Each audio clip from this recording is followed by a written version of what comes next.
Hello right bags, it's Jade. Welcome to the survival news today, covering a whole host of stuff including Rune 2, the relaunch. This game was pretty much dead in the water just before Christmas. It looks like the publishers have finally found someone to take the game forward. A big huge update incoming today. Last Oasis has got a big chunky update also incoming today. New content, new servers, taking a brief look at Population Zero, Survive the Night, and we're going over some stuff to do with Hytale, as well as some other games that I'm really excited about, including Scrap Mechanic. New World has got another devlog with them showing off how war and invasion works, basically PvP and PvE. Subnautica Below Zero, brand new update going live today. I'll be live streaming that as well. And we're also going to be taking a look at the news from Dayz and Bohemia again, reaffirming their defense that updates and development is still ongoing for that game. And a big shout out to everyone for celebrating, well, me celebrating anyway, getting me there. 115,000 subscribers today. We've been growing pretty nicely. In fact, the last year has been the best the channel has ever had. So thank you for all the support, the views, the subscriptions. And let's hopefully push it on more. Make sure you got that notification on. It really does support the channel. And please make sure you like the video if you do find the information useful. Let's go. It's the Survival News Show. So I showed you guys the trailer for Scrap Mechanic Survival. It's going to be coming very soon. In fact, next Thursday. I'm going to be a busy boy that day, that's for sure. Brand new mode to this sandbox block building game where you can pretty much create all sorts of crazy contraptions over the last 4 years, but now the survival mode comes into it. It's got horde style mechanics. You'll be defending yourself against these hay bots and still able to create and craft all sorts of contraptions and traps to keep them off your back. So very much looking forward to this. Expect to see this a lot in the next couple of weeks. Population Zero is another big, huge open world PvP, PvE style game that is coming out on the 5th of May. I've already shown you guys a little bit of it in the past, fighting off alien creatures as you try and exert dominance over servers that burn up within 7 days or basically get reset. But with a difference, every 7 days the new servers come online, there will be changes and stuff going on between them. So it's 7-day cycles depending on your preferences, and you can pretty much choose what type of cycle it is. Some may have more hardcore elements, some may be a bit more PvE. This is how it works for PvP and PvE. Basically, the first time you join a 7-day cycle, you will not be joining PvP, it will be PvE mode. So you can get used to it almost like a starter zone. You're not going to be able to damage each other or inflict any damage statuses like bleed or stagger, etc. You won't be able to loot other players' corpses. You're not going to be able to interact with other players' items. Once you reach the maximum mutation level, colonists transform into the Void. The Void are limited to a single life and 4 hours of playtime. Death in the Void form finishes the session. Account experience is rewarded for completing main quests and killing mobs. Oh boy, I'm getting a headache just reading what this game's about. I think it's definitely going to be easier to explain once I get some more experience playing it. So hopefully I'll be doing that in the next week or so. Now, if that sounds horrific that you've got to spend 7 days playing PvE, don't worry. You can get to the next level really quickly, which is account level 2, which unlocks the PvP mode. So you will be able to access the PvP mode pretty much straight away after you've done just a couple of quests in their tutorial based version at the starter versions. And everything you'd expect. Full loot, you can get lots of loot from players when you kill them. Loot their corpses, their chests, destroy their stuff, their bases and their buildings. And in the future, they've got changes for PvE modes where they'll get different quest lines, plot twists, and extra XP for completing the cycles. And PvP will have Iron Man modes with permadeath, which turns Population Zero into a roguelike experience. Those who survive will get a 500% increase in account experience. But it looks like they have gone and separated it all. So if you're not a PvP fan, you can go ahead and play this game. If you're truly bloodlust thirsty, you can go and play just the PvP. They've got a rather interesting CGI/trailer. I wish the game looked this good. It's got some pretty spots in it for sure, but definitely not this type of experience for seeing. So yeah, it could be interesting. We'll see how it plays out. It's a pretty much colourful game. It is meant to evoke them feelings of 70s sci-fi. And there's a good mixture of creatures, and of course you can see the combat and weather effects. Lots of exotic plants and aliens, something really out there.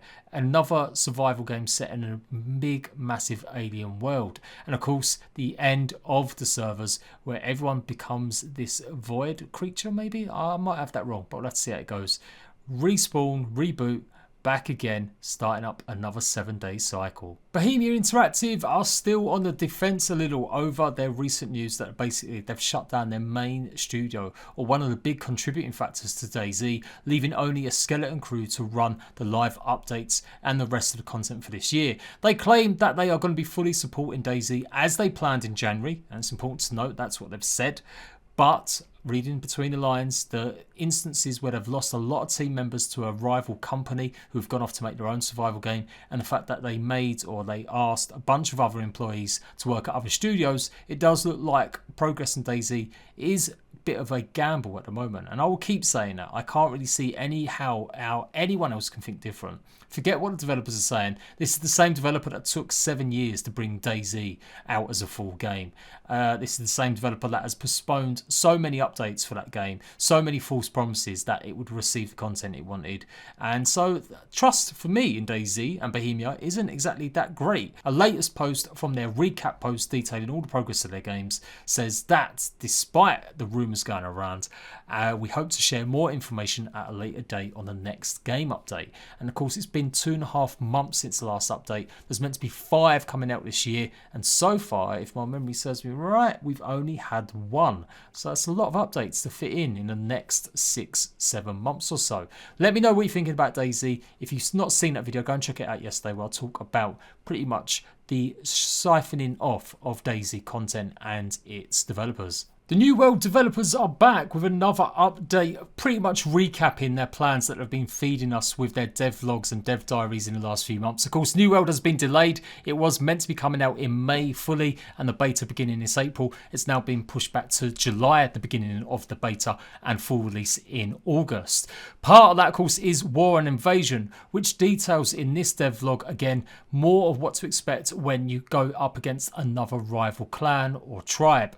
It's territory based, and you pretty much announce that you're going to go to war, and you then have an hour of PvP set out. So players can get ready, they can prep, they can choose captains to come with them, but it also includes a random selection of people in your clan as long as they're available and ready to do it. If that's the general gist. Obviously there may be a few bits that I've not completely paraphrased, but that's the kind of idea. So it means that everyone in the clan gets the chance to take part in these battles, but the leaders can actually make sure they've got some of their best people holding on to it. And if they lose them battles, it reduces their standing and makes their territory more open to full out takeover. It sounds pretty cool. I mean, looking at this gameplay, the siege weapons on show, the stuff that's going on, much more concentrated arena of combat rather than just ganking someone at all times and taking their loot is what was going on last year or 2 years ago in the alpha. And since then they have had a backlash because some players wanted it back. They wanted that kind of experience they had in the alpha. But I'm starting to grow on this idea. I like the idea of more timed combat. As long as they've got more PVE content alongside to keep players busy in between, I think they're onto a winner. And that's what the second half of this video kind of details, once more recapping what Invasion is. So Invasions is the PvE content. This is where hordes of enemies are going to try taking down your forts, your places, and you're going to have to protect and defend them. Again, if you keep losing progress, if you're defeated by the enemy, it reduces your standing overall in the world and makes you more prone and susceptible to other conflicts from other tribes. So all in all, it's a really good progress. I like the way it's doing it. You lose bonuses as well if you get overrun and you lose the battle, and your settlement levels and stuff are going to have to be rebuilt. All in all, it's a good idea to recapping some of this stuff, and we're seeing much more gameplay than we've ever seen before in this dev diary. So it's really good to see. I'm optimistic about this game now. It's not going to be the full PvP experience I thought it would be, and I'm coming around to the idea that might be a better thing for something that's going to be a proper MMO experience. So let me know if you're looking forward to this one. I will be showing you what's going on come July. I have got access to the closed alpha at the moment. I just can't talk about it just yet. Hytale has been brewing nicely. If you don't know, they actually got bought out by League of Legends developers Riot Games. So technically they're owned by Tencent. I know that may be a shock to you. Cue the outrage. Probably not as much outrage as we've seen it against other games, mainly because I don't think a lot of toxic PvPers maybe play Minecraft. But a latest blog post details a little bit more work in progress, what they're doing with dual wielding and all sorts of stuff going with equipment selection. If you don't know, Hytale is huge, massively overhyped. Well, maybe not overhyped, but hyped up. The trailer's got 50 million views, something stupid like that. People are eager to see what this would be. From the developers that pretty much made a name for themselves making Minecraft multiplayer servers. They're making their own RPG block style game, and it's got some really good stuff by the looks of things. So really interesting, updated graphics style, slightly different, lots new features like RPG elements. It is meant to be an RPG game, if you haven't heard about this already. So yeah, it is the future Minecraft in many people's eyes. But this is good, how the torch is lighting stuff up. They've been around for a long time, so hopefully this investment from Riot Games, and obviously their help and expertise in getting the game actually coming out, could mean we see it come out a little bit sooner, but more than likely we're still not going to see Hytale until next year, 2021. If you're a PVE builder out there, looking likely you're going to be able to still build your lovely little houses. In fact, this village is pretty different from the rest of the game. Reminds me very much of like The Sims, and it looks pretty cool with the roof pieces actually going on. So yeah, I'm hyped for this, I ain't going to lie. I'm a Minecraft fan. I will be giving this a shot for sure eventually when it does come out. Lots of screenshots and stuff, what they can build, just highlighting the key component I think that maybe people were worried won't be a big focus considering it's meant to be just an RPG. Do you guys remember Rune 2? This came out a good few months ago on the Epic Game Store out of nowhere. I'd reported on this game, I swear, in like 2016. It's taken that long to get back up and running. It's a sequel to a very popular game from years and years ago that combined third-person exploration RPG elements, and you were able to play it with others. It was a multiplayer game where you could pretty much be a Viking. It's a good time to be a Viking game right now, with Assassin's Creed Valhalla being hyped up. Anything else Norse related is going to get a little bit of a bump in views with all that cross marketing. Anywho, Rune 2, as I said, popped out of nowhere, and it was a survival RPG that you could play with friends, but it also had a PvP element to it. It was okay. The biggest story of all was, though, that the developers, Human Head Studios, literally quit the game the day after it came out on the Epic Game Store. They've been working on this game a while. They got various different investors to help them over the years, and their last publisher was the ones that finally got this game out somewhere on some sort of store. Human Head Studios pretty much got nabbed by Bethesda. Yes, the evil King Daddy pretty much bought them up to go and work on their new content they've got coming in, or a brand new studio formed by the members of that Human Head Studios. Apparently the first publishers heard about the studio pretty much quitting was only 3 days before its full launch. They'd been ignoring calls for weeks beforehand, and that was pretty much it. The developers have said in statements and through PC Gamer articles that the reason they quit was because of unfulfilled payments made by the publishing team. It looked like it wasn't being delivered. We don't know the full story, but it did lead to the publisher threatening to sue. In fact, they started a lawsuit claiming 100 million in damages. The devs did try to apparently update the game, but they got cancelled on by the publisher because it hadn't gone through their certification, or they hadn't actually seen what was going on with the updates. And so then they actually finally gave up the rights for the code back to the publishers, and the publishers have gone and found someone to take it forward. And over the last few months, they've quietly been going about updating the game, adding content, adding patches, and culminating in a big new update called the Lazarus update. It's going to be going live later on today. There's a bunch of stuff that we don't know what it's going to contain other than this scary big looking giant. But it is interesting. I thought Rune had some good stuff in it. It's got really heavily based on Norse mythology, so if you like Loki and Odin and stuff like that, you're going to love it. The combat was, though, a little bit hit and miss, and so that's one of the things they've really changed in the last few months. Going over some of these patch notes, it seems like they've slowed things down a little bit, made combat a little bit more deliberate rather than just button mashing, and they've also reduced some of them survival elements. Not completely, but it does look like they've made it more simplified, so you're not having to worry too much about too many bars. You can still buy it right now, the standard edition, and it had a bunch of other editions that come with skin packs and stuff. I definitely still would hold off buying this until you start seeing some decent reviews of the latest update. But it's good to see the publisher has taken it forward. I did kind of imagine they wouldn't be able to find someone to take on the duties, but they have managed to find a developer to help balance the game, and they pretty much are hoping to revitalise the whole experience. They're changing up the story, and they're also changing up the tutorial modes that come in at the start of the game as well. And there's a whole host of stuff they've got planned, tentatively anyway. None of it's going to be concrete, of course, but they do have good intentions by the looks of things in getting Rune back where hopefully they want it to be. All in all, will it be a good update? Well, we'll know later on once it goes live. I may give this a try over the weekend and I'll let you guys know whether or not the Lazarus update really has brought this game back to life.